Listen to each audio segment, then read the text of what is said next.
Hi y'all, it's Otto. Today is the Transgender Day of Visibility, and I know I'm a little bit behind on, the hype train, but I figured I'd make a video, upload it, tell people about just my journey. I know I've spent hours on YouTube just looking up people's stories and, listening to what they have to say about everything, so here goes. Yeah, I was born and raised in Texas. My family is pretty conservative still. Not as much as they used to be, but still conservative. My dad was the man of the household. It was a very traditional household. I had one older half-brother and a younger sister, and I was expected to be every bit as girly as my younger sister. When I was really young, I kind of didn't, because when you're a really young kid, sometimes you don't have really a perception of gender. I thought I was just like every other boy on the playground. I was always ripping holes in my jeans from crawling around on my hands and knees playing Pikachu. And just generally having a good time being kids. After I got into maybe about 4th grade-ish, and had gone through a few years of school with the teachers being like, oh, girls on this side, boys on this side, you guys have been naughty, so we're gonna make you sit boy, girl in the lunchroom as a punishment, which is a really weird punishment. I was really confused why they always were grouping me with the girls, because I thought it was obvious that I was a boy. Even though I didn't really have words for it, I was just confused about it. So after a bit of that, then they started kind of teaching us about what's going to happen when you get into puberty, and I was distraught because that was kind of, the end of the honeymoon. That was when I realized, oh crap, when I go through puberty, like I'm not gonna grow up and look like my dad. Since, my life was pretty sheltered. I'd never heard of a trans person before. The word transgender, it didn't have any meaning to me, just because I'd never heard it. And so, in my family, it was a lot of, God doesn't make mistakes.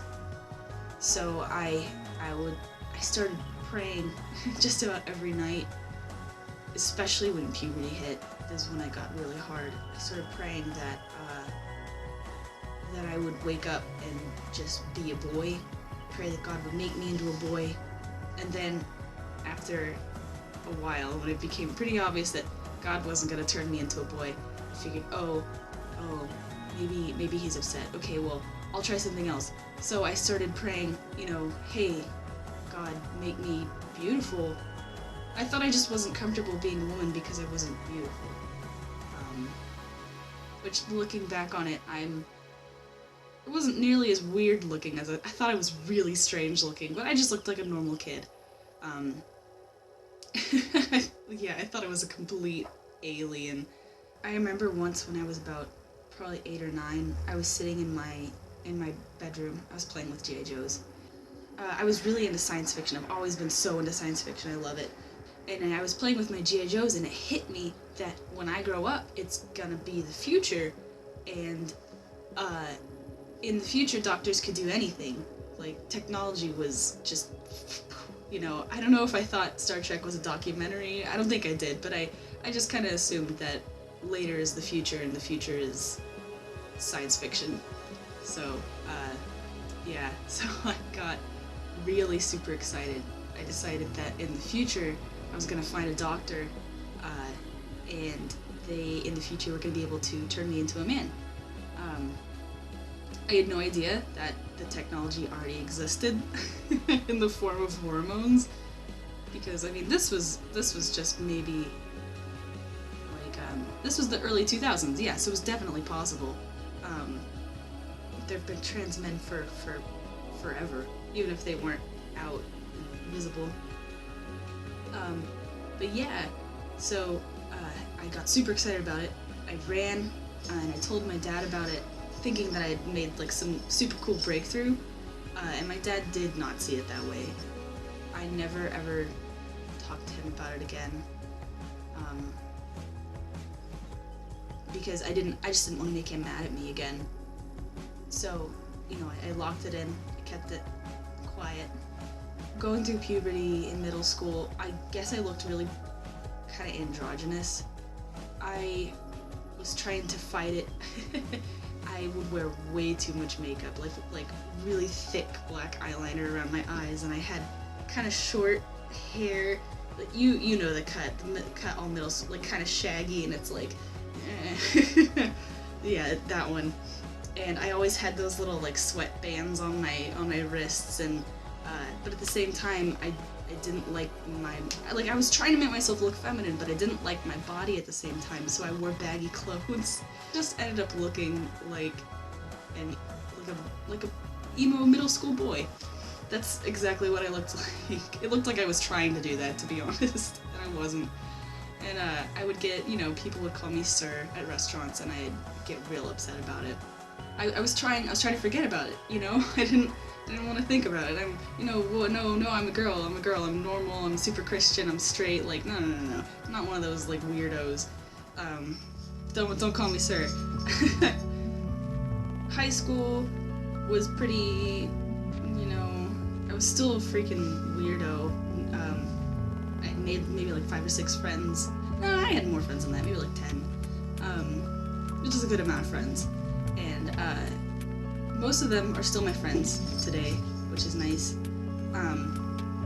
So somehow, you know, they saw through the weird girl facade that I had, and became actually my friends, which is super sweet. Being on your own for college is so, you've got so much, especially when you don't have a lot of money to go out and like hang out with people, and you're bad at making friends. You have a lot of time to yourself, and you have a lot of time to think about yourself.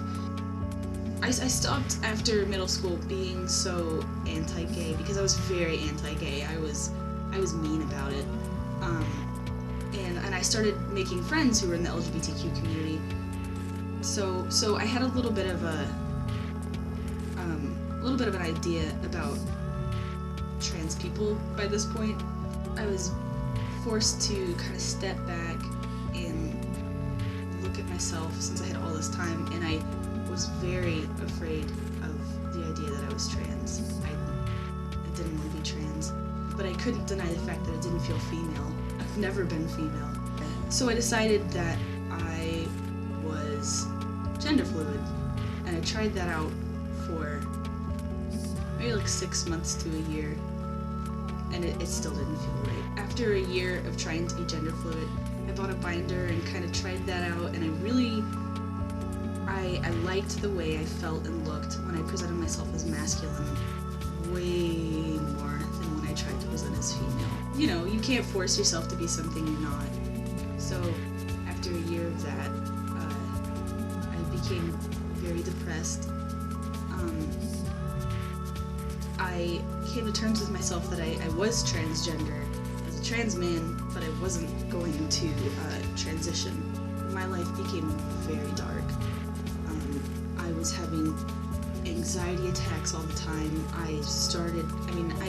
For most of my life that I can remember, I've been depressed, so it wasn't like a new thing, but I started becoming suicidal. I started having suicidal thoughts. That really, really scared me. And so I decided one night that either I was going to die this way, or I was going to take myself to a psychiatrist and freaking talk to someone about it.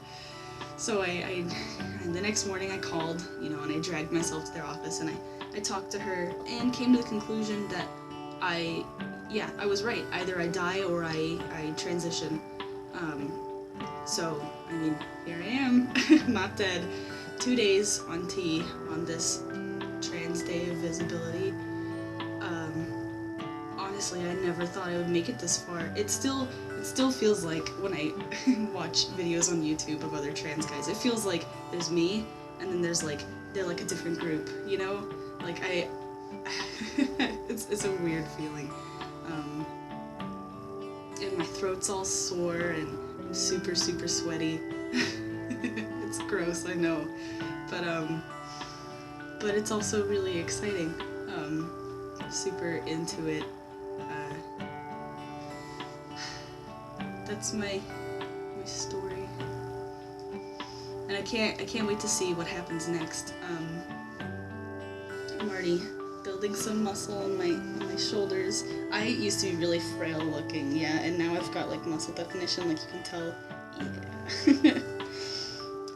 Yeah. I used to have a lot of fat on my body, and I mean I still do. It's only been 2 days, but like, look, things are changing obviously already. I didn't think it was gonna be so fast. But my throat's so like. All day at work, my throat. I mean, I just took a nap, so I'm a little bit rested, but my throat just cracks all over the place. And I can't sing as many of the high notes in songs that I used to. I don't know. It's crazy. I'm looking forward to it. Well, yeah. I just want to wrap this up by saying to all the other trans people out there, you are incredible. Like, you're so, so cool. Just to be yourself in the face of all these people telling you that you're wrong, that you're not wrong. You know yourself. You are more right than anyone else could ever hope to be. And just keep fighting. You've got it. You've got the fire. Yeah, you've got this. I'm on your side. I'm in your corner. And I know so many other people are too. So keep up the fight. I'm rooting for you. Happy Transgender Day of Visibility, everybody.